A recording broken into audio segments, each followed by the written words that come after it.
So I'm Mary J. Oliver, and this is my book, Jim Neat, The Case of a Young Man Down on His Luck, published by Seren Books last year. And it's a cross-genre memoir about my father, who was a hobo in Canada during the 1930s. And by cross-genre, I mean that it doesn't really fit neatly into a label that bookshops like to put on their shelves, which is quite awkward from one point of view. But on the other hand, it's a really exciting genre, I think, and an exciting thing to do, to be crossing genres and not fitting into the restrictions that publishers and booksellers put upon us. I have this collaborative piece of art which I made with my mother and my two daughters and myself. I've done a lot of collaborative work. This obviously was a very intimate piece. We all provided a piece of text and an image relating to a very specific memory concerned with the themes of birth, sex, and death.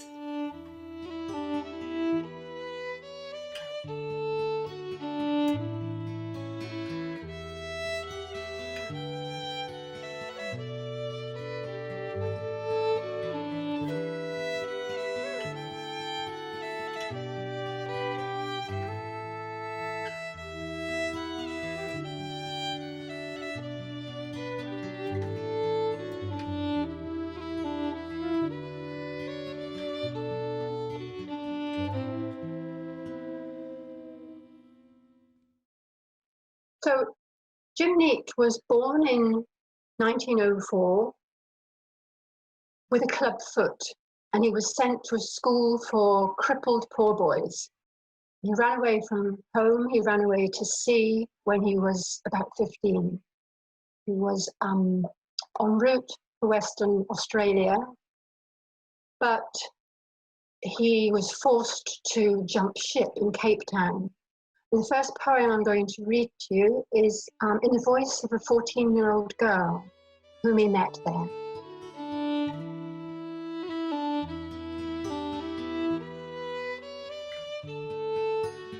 I done find Jim in dockyard, lying on shed floor. He looked scared. I closed door gentle. No worry, I say. I call bliss, and I kiss him roseflower mouth. Pleasure sailor, that my job, but this different. I only 14, don't forget.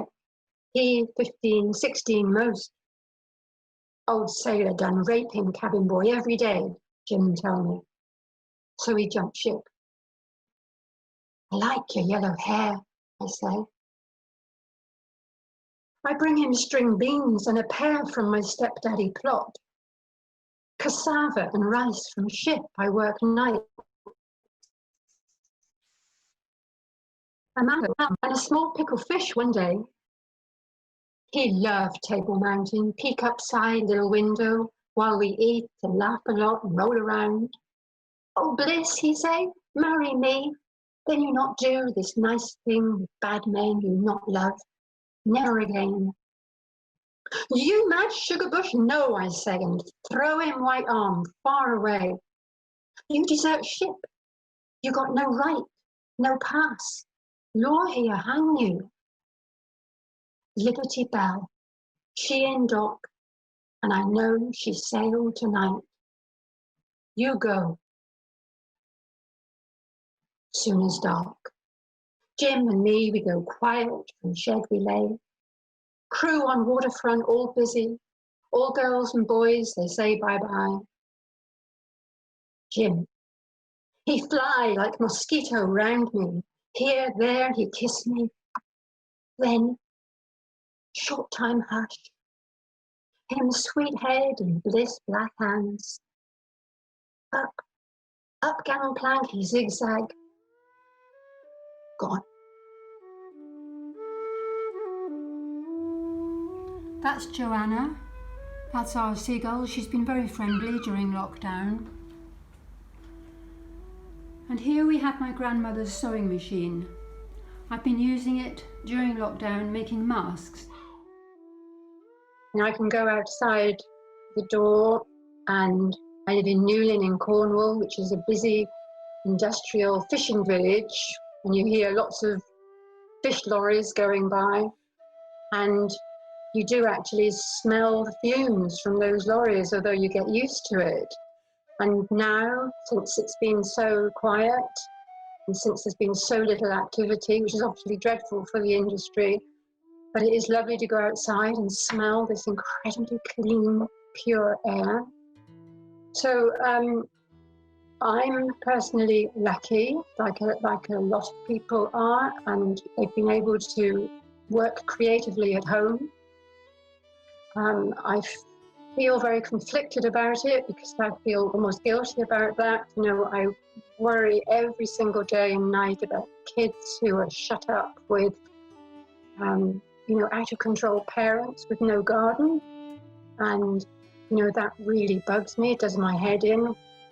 But for me personally, I've been very, very fortunate.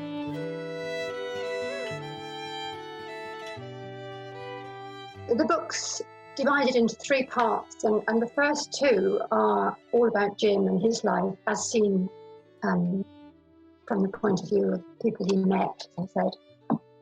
But the 3rd part, it changes in tone completely, because the research I had to do for that switches to memory, because I'm born. And so the last 3rd is really him seen from his daughter's point of view. And I'm going to read you a poem now, one of my childhood poems.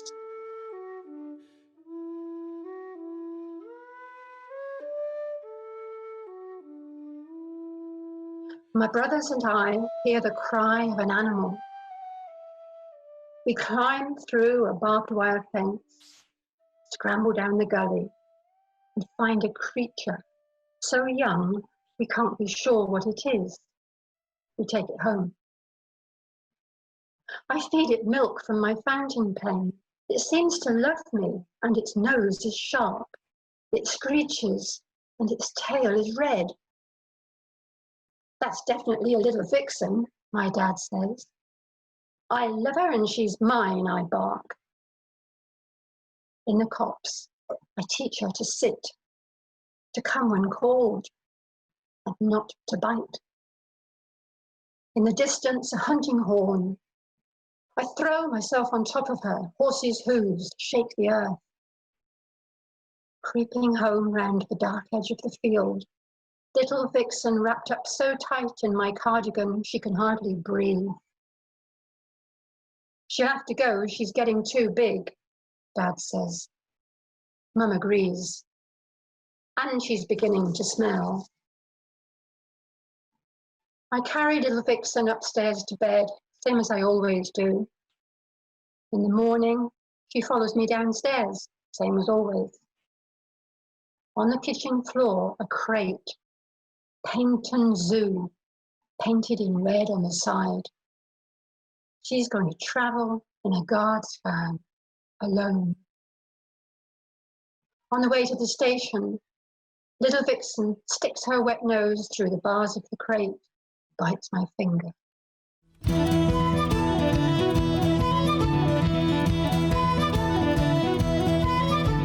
Living in Cornwall, of course, one is very, very lucky to live in such a beautiful place. And I was a child here, I went to school here, and I've spent a lot of my life in Cornwall. Middle part of my life was in Scotland, and that's where I raised my children, but I've come back to Cornwall, as so many people do. And I don't know, there's just something about it. I think people do come back. I don't know whether it's the coast or the people, but it's got tremendously sort of deep character that gets into you that you never forget and you never lose.